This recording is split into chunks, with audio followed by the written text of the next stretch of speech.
우리가 살고 있는 시대는 그 어느 때보다 자기 사랑을 강조하는 시대입니다. 물론 자기를 사랑하는 것은 잘못이 아닙니다. 하지만 현대인들은 자아가 비대해져서 남들로부터 인정 욕구를 강하게 느끼고 때로는 타인의 삶과 자신의 삶을 비교하면서 스스로의 가치를 절하하는 체험을 할 때도 있습니다. 무엇보다 자신이 느끼는 감정이 중요하고 내가 가장 소중해지는 시대를 향해 저자는 삶의 중심을 다시금 하느님으로 바꾸어야 한다고 말합니다. 내 삶이 나를 중심으로 공전하는 것이 아니라 하느님을 중심으로 둔다는 것을 받아들일 때 우리는 진정한 겸손을 체험할 수 있습니다. 그리고 그 겸손의 태도는 우리 자신을 편안하게 받아들이고 사랑하게 되는 새로운 길의 첫 걸음이 됩니다.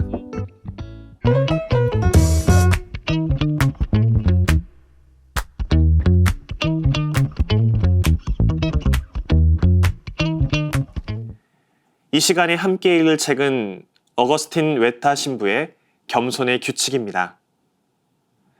이 책은 6세기에 성 베네딕토의 수도 규칙을 바탕으로 하여 현대인들을 위해 쓴 일종의 실천적 영성 안내서인데요. 이 책은 겸손의 12단계를 소개하며 겸손을 강요하는 것이 아니라 겸손의 사다리를 타고 오르는 것이 자존감을 회복하고 내면의 평화에 이르는 진정한 길이라는 것을 보여줍니다. 이 책의 저자인 어거스틴 웨타 신부는 학생 시절 아르바이트로 저글링을 했고 대학에서는 럭비팀에서 활동했으며 수상구조 요원으로 활동하는 등 흥미로운 이력을 가지고 있는데요. 대학에서 고전문학을 전공한 후 로마에서 고고학을 공부할 때 베네딕토 회와 맺은 인연이 계기가 되어 입회를 하고 수도승 사제가 되었습니다. 현재는 수도원 학교에서 아이들을 가르치고 있다고 합니다. 저자는 다채로운 삶에서 나오는 솔직하고 유쾌한 화법으로 수도승을 위한 덕목을 현대인들에게 흥미롭게 풀어주고 있는데요. 제목이 조금 어렵게 느껴지더라도 일단 책을 펼치고 나면 저자가 들려주는 겸손에 대해 귀가 열리게 됩니다.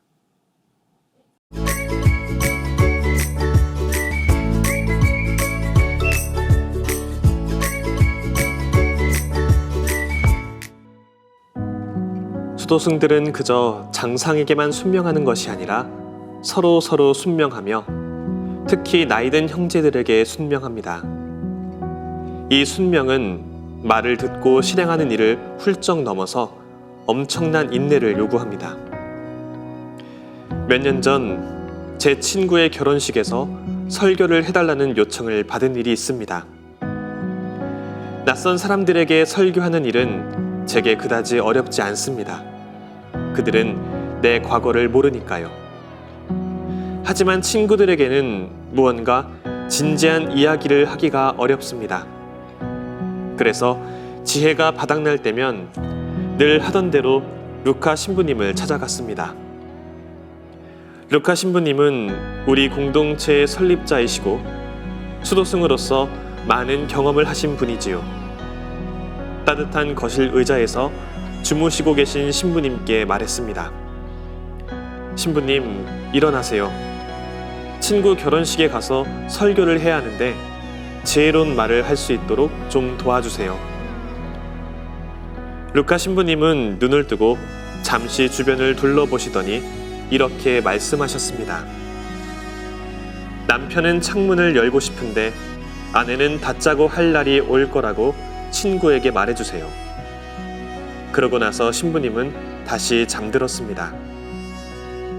누군가와 같이 살 때 가장 중요한 것은 결국 용서로 요약됩니다. 사랑은 너그럽습니다. 사랑은 친절합니다. 모든 것을 덮어주고 모든 것을 믿으며 모든 것을 바라고 모든 것을 견딥니다. 참된 사랑은 달콤하고 재미있는 것보다는 인내에 더 가깝습니다. 사랑하는 사람들이 우리의 인내를 시험하고 우리의 호의를 짓밟고 우리의 화를 돋울 때 우리는 자신의 사랑을 증명할 수 있습니다. 사랑은 그저 반하는 것이 아니라 고통의 시련 속에서 자신을 증명할 때 참된 사랑이 됩니다.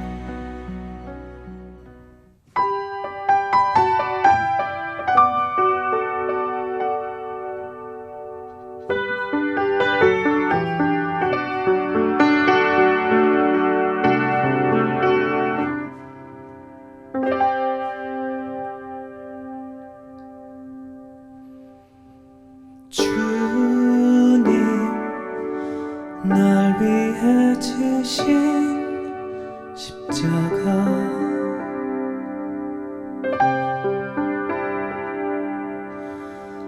허물 많은 내 삶에 내리르며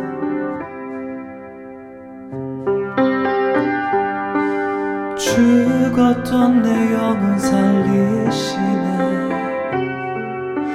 메마른 나의 맘을 적시네. 내가 만난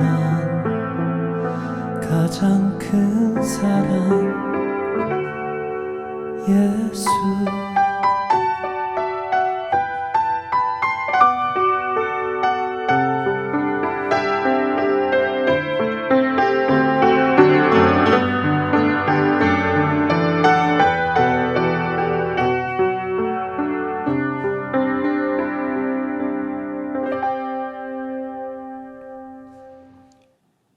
누구에게나 처음은 쉬운 것 같습니다.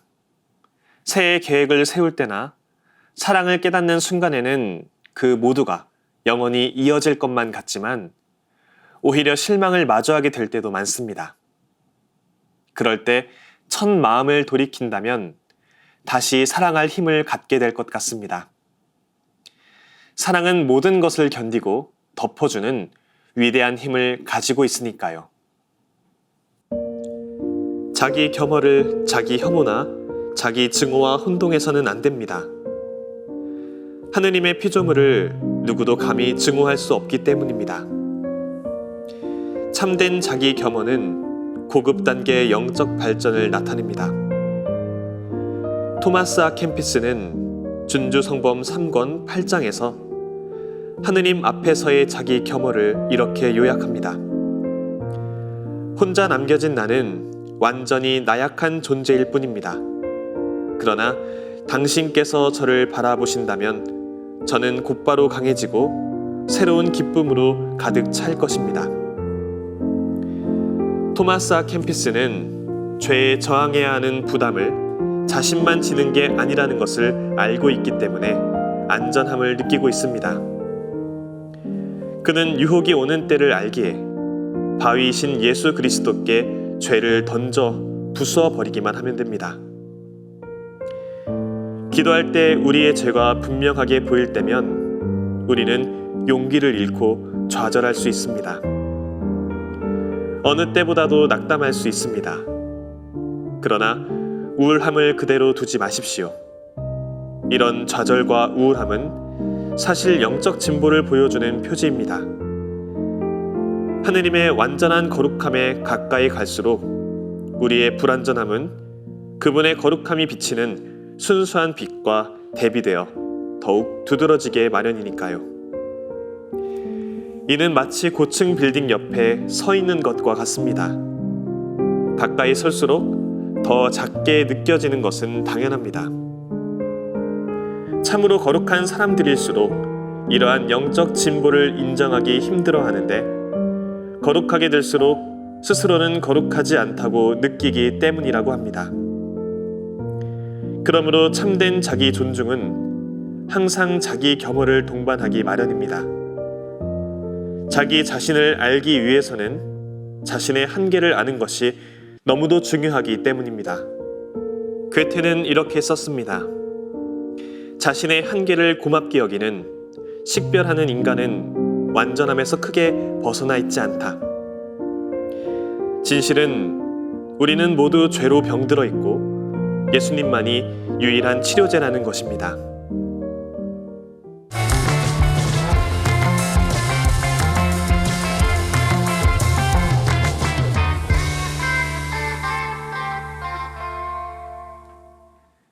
책의 제목에 담긴 겸손이라는 표현을 삶의 미덕으로 여기지 않는 시대를 우리는 살아갑니다.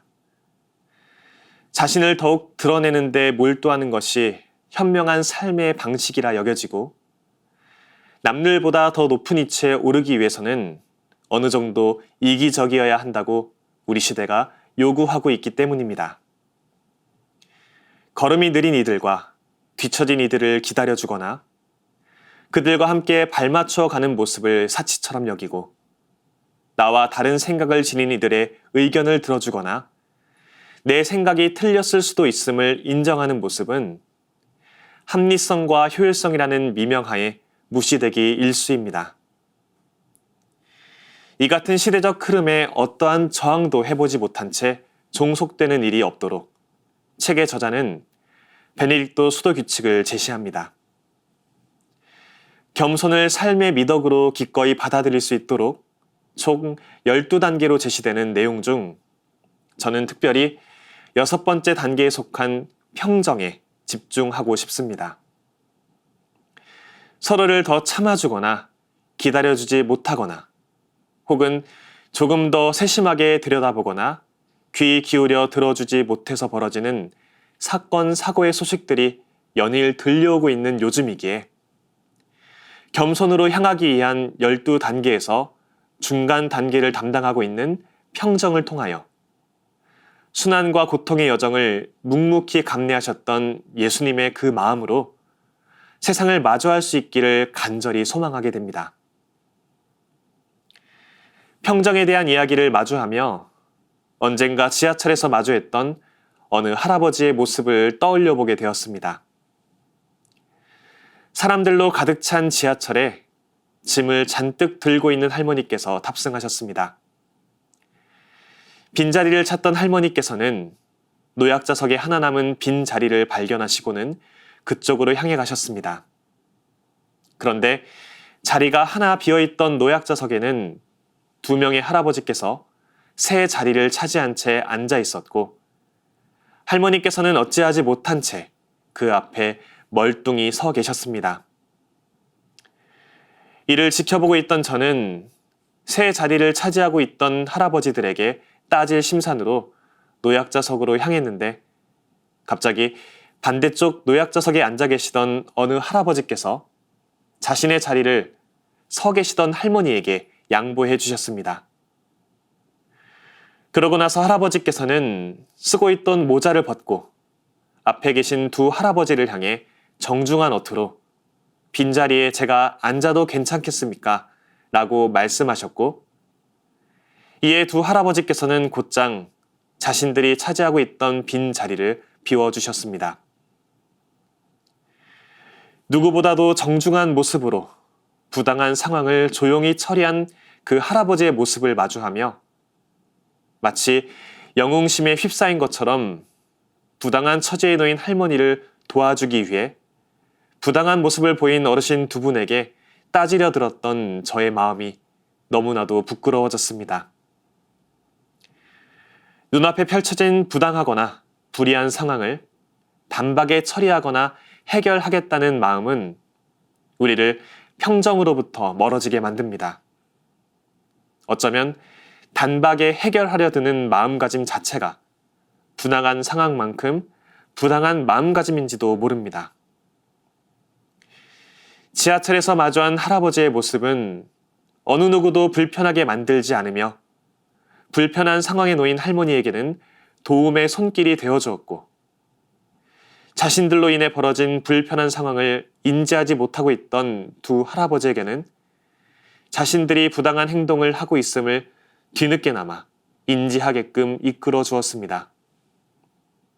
그렇게 저는 평정이란 무엇인지 또 참된 겸손으로 나아가기 위한 여정이 어떠한지에 대해서 가슴 깊이 느낄 수 있었습니다. 저자는 평정을 실천하기 위한 과제들 중 하나로 천천히 가는 사람 뒤에서 일부러 느릿느릿 걷거나 운전을 해보기를 제안합니다. 이 같은 저자의 제안과 바람처럼 단번에나 한 번에와 같은 욕심을 내려놓고 이 세상을 평정을 통해 마주할 수 있으면 좋겠습니다. 내가 수도원에 입회하려고 결정했을 때 대학 시절 룸메이트는 영화배우가 되기 위해 로스앤젤레스에 가기로 결정했습니다. 내 친구 렌달은 연속극 더 영 앤 더 레스트리스에 출연했으며 시트콤에도 게스트로 나왔습니다. 그는 영화에도 출연하고 모델이나 록스타들과 어울렸습니다. 그렇게 몇 년이 흘러갔고 나는 종신서원을 한 다음에 렌달을 만나러 뉴욕으로 갔습니다. 그는 나를 위해 작은 파티를 열어주었고 멋진 그의 벗들이 모두 거기에 있었습니다. 모델과 프로듀서와 음악가들 전부 근사했습니다. 그리고 소호에서 온 세련된 보석 디자이너 클라우데트가 커피 탁자에서 내게 몸을 기울이며 질문했을 때 혼자 심각한 성소 위기를 겪고 있었습니다. 왜 수도승이 되어야만 했지요? 좋은 사람이 되는 것만으로 충분하지 않나요? 그 디자이너가 질문하기에 이보다 더 나쁜 시간을 고르지는 못했을 것입니다. 그러나 때때로 그렇듯이 성령께서 나를 대신해 개입하셨습니다. 먹음직스러운 에피타이저를 탁자에 내려놓으며 나는 대답했습니다. 아니에요. 좋은 사람이 되는 것만으로는 충분하지 않습니다. 좋은 사람이 되는 것은 우리가 할 수 있는 가장 작은 일이에요. 최소한의 몫입니다. 생각해보세요. 어느 쪽을 선택하시겠습니까? 당신은 좋은 사람이 되고자 합니다. 그러나 하느님은 당신과 내가 성인이 되길 원하시죠. 영웅적인 덕을 기르며 살기를 원하십니다. 아프도록 베풀고 또 베풀기를 원하십니다. 내 요점은 겸손을 평범함과 혼동해서는 안 된다는 것입니다. 온전히 거룩해지기 위해서 우리는 창조되었습니다. 그러므로 현재 상황에 익숙해지는 것에 만족하지 말아야 합니다. 최소한의 몫으로는 충분하지 않습니다. 이러한 견해가 두려운가요? 아마도 그럴 것입니다. 누구든 많이 주신 사람에게는 많이 요구하실 것이고 많이 맡기신 사람에게는 더욱더 청하실 것입니다. 그러나 또한 가슴이 설레기도 할 것입니다. 우리는 더없이 소중하고 언제나 사랑받고 있기 때문입니다. 더욱이 모든 성인들이 우리를 뒷받침해주고 있습니다. 우리에게는 사용할 수 있는 엄청난 지침이 있습니다. 성사와 성소와 고대의 종교적 자료를 원하는 만큼 얻을 수 있습니다. 그러니 시작하십시오. 이제 그 단계들을 알고 있으니 사다리를 오르십시오. 갓난아기들은 포대기나 아깃띠로 안전하게 보호자에게 안겨 있어도 조막손으로 보호자의 옷깃을 꼭 쥐곤 합니다. 그렇게 인간은 어린 시절부터 본능처럼 안전에 대한 갈망을 지니고 있고 삶에서 다양한 안전장치를 만들며 살아갑니다. 어쩌면 자기 허영과 비대한 자아상도 그런 안전장치 중 하나일지도 모릅니다. 겸손의 사다리를 오르면서 그런 거짓 안전장치들을 하나씩 내려놓을 때 우리는 하느님이라는 진정한 보호자이며 안전장치인 분을 만날 수 있습니다. 누구나 일상에서 실천할 수 있는 겸손의 규칙들을 하나씩 실천하면서 겸손한 삶의 기쁨을 맛보시길 바랍니다. 다음 시간에는 새로운 책으로 돌아오겠습니다. 평범한 일상 속에서 지혜를 발견하는 시간, 책. 지금까지 함께 해주신 여러분 감사합니다.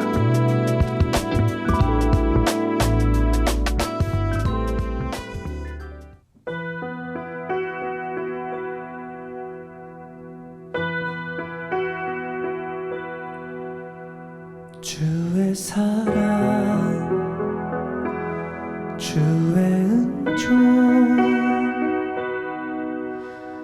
나의 삶에 주시니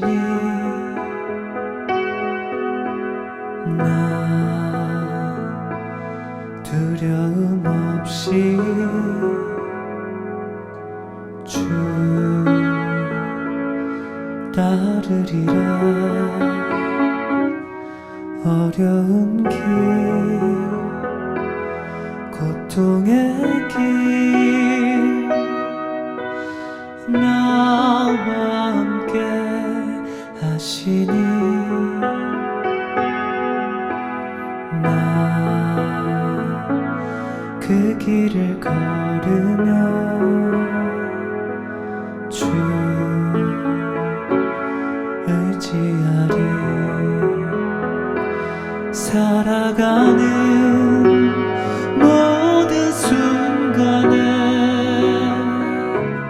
당신의 사랑과 뜻 있으니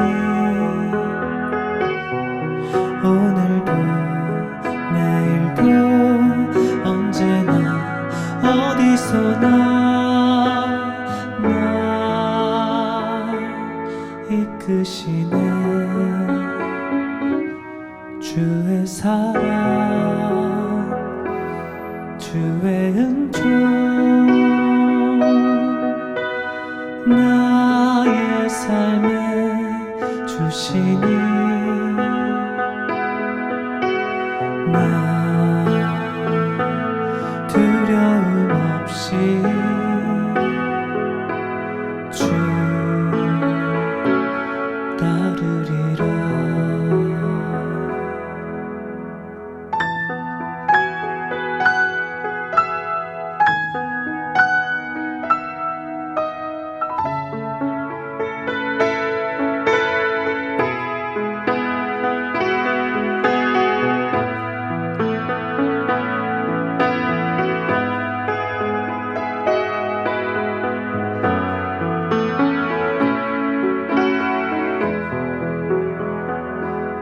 어려운 길 고통의 길 나와 함께 하시니 나 그 길을 걸으며 주 의지하리. 살아가는 모든 순간에 당신의 사랑과 뜻 있으니 오늘도 내일도 언제나 어디서나 날 이끄시네. 주의 사랑 주의 은총 나의 삶에 주시니 나 두려움 없이 주 따르리라.